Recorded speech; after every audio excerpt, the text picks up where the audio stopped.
İstemelerine rağmen hamile kalamayan çiftler için bazı kolaylaştırıcı tüyolar.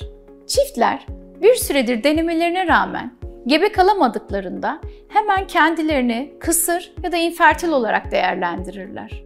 Ama aslında belki de dikkat etmeleri gereken çok küçük hatalar vardır. Bunları yapmadıkları için gebe kalma süreçleri uzamıştır. Gebe kalmak isteyen çiftlerin cevaplandırılması gereken ilk soru, en uygun zaman ne zamandır? Yumurtlama günü nasıl hesaplanmalıdır? Aslında bir kadının ilk aydan hamile kalma olasılığı %5 ile 10'dur. 3. ayın sonunda bu oran %20-25'e çıkar. Oranı arttırmanın yollarına bahsedeceğim gibi çiftler yaptıkları bazı hatalarla bu oranın altında kalırlar. Birincisi, yumurtlama günlerinin dışında beraber olurlar. Yumurtanın atıldığı tarihleri bilirlerse ve bu dönem düzenli cinsel yaşamları olursa gebe kalma olasılıkları artar. Yumurtlama günü 28 günde bir adet gören bir kadında tam ortada 14. gündedir. Yumurta yumurtalıktan atıldıktan sonra 36 saat yaşar. Sperm 72 saat yaşar. Eğer erkekte sperm hareketlerinde ya da sperm sayısında bir sorun olursa 48 saatte bir ilişkiye girmelerini öneririz. Boşalmanın olduğu gecenin ertesi sabahı değil, diğer sabah ilişkiye girdiklerinde ve bu dönemde yumurtlama günü ise gebe kalma oranları çok daha yüksektir. Yumurtlama düzeninizi, üreme sağlığınızı etkileyen hormonlar strese karşı çok hassas hormonlardır. Çocuk sahibi olacağım diye cinselliğin keyfini yaşamadan yapılan sevişmeler aslında mekanik faaliyetlere dönüşmekte. Bu nedenle de stresi azaltacak yürüyüş gibi, egzersiz gibi, sosyal faaliyetler, hobiler gibi aktiviteleri arttırmalısınız. Şu gün şu saatte yumurtlama gününde birlikte olacağım derken işin zevkini ve heyecanını kaçırdığınızda aslında belki de olayı daha çok baltalıyorsunuz. Gebe kalmak için uygun dönemi saptadıktan sonra gebe kalma olasılığını arttıracak bazı pozisyonlar var. Bu konuya değinelim.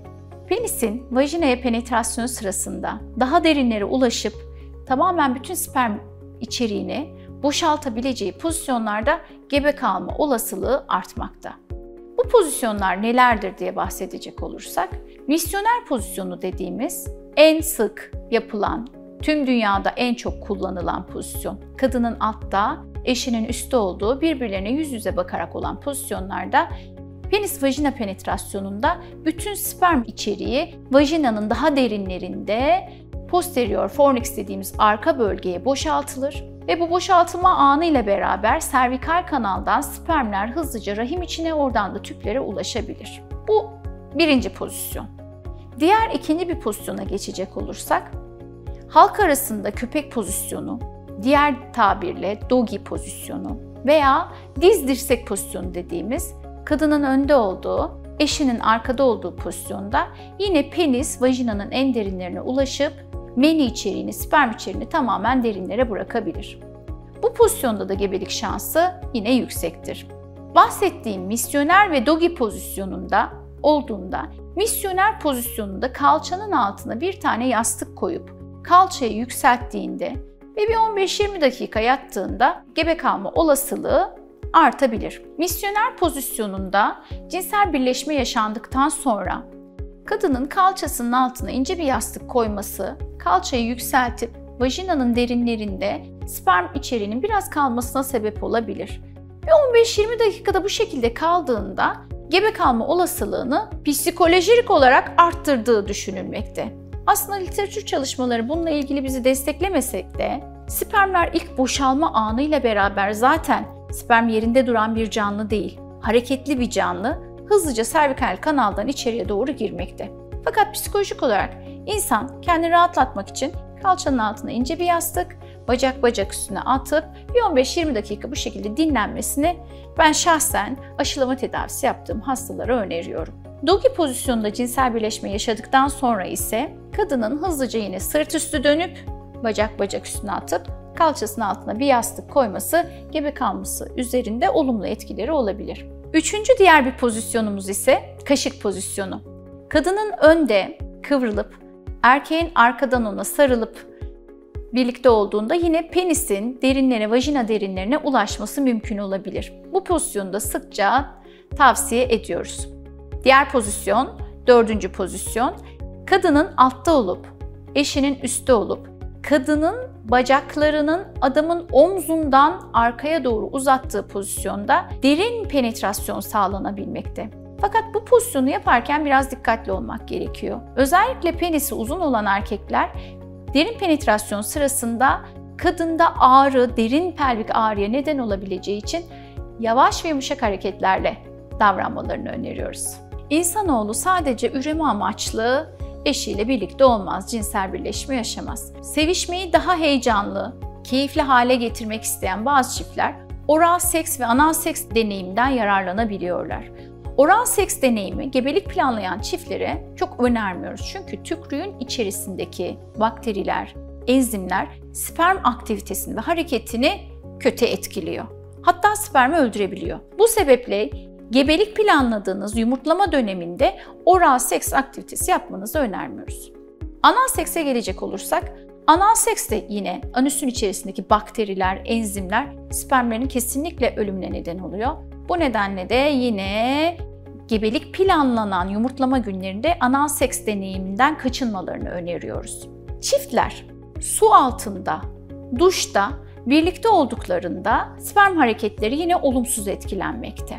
Duş altında ve havuzda seks, gebelik planlayan çiftlere önermediğimiz bir diğer konu. Cinsel ilişki sırasında kullanılan petrol bazlı vazelin gibi kayganlaştırıcılar, sperm hareketlerini, sperm morfolojisini ve dölleme kabiliyetini bozduğu için bu tarz kayganlaştırıcılar yerine su bazlı kayganlaştırıcılar kullanmalarını tavsiye ediyoruz.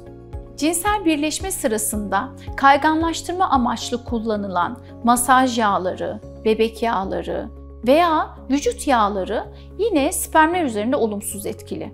Bu nedenle de su bazlı kayganlaştırıcılar kullanmaya özen göstermelisiniz. Cinsel birleşme yaşandı. Söylediğimiz pozisyonlarda beraber oldunuz. Yumurtlama günlerini organize ettiniz. Su altında seks yapmadınız, oral seks yapmadınız. Bunların hepsini yaptık. Peki cinsel birleşme sonrası nelere dikkat etmek gerekiyor? Buna geçelim. Cinsel birleşme sonrası kadının hemen yataktan kalkmasını istemiyoruz. Bir 15-20 dakika yatmasını istiyoruz. Nedenine gelince hemen ayağa kalktığınızda içeriye boşalan sperm karın içine gitmediği için vajinanın içinden akacaktır. Bu nedenle de içeride olabildiğince spermlerin kalmasını istiyoruz. Hemen duşa girmeyin. Hemen vajinanın içini yıkamaya çalışmayın. Vajinanın içini yıkamak kesinlikle önermediğimiz bir uygulama. Zaten vajinanın kendine ait bir pH dengesi var. Kendi kendini temizleyen bir organ. İçerisindeki laktobasiller ve flora kendi kendini temizleyecektir. Sadece dıştan suyla yıkamanız yeterli.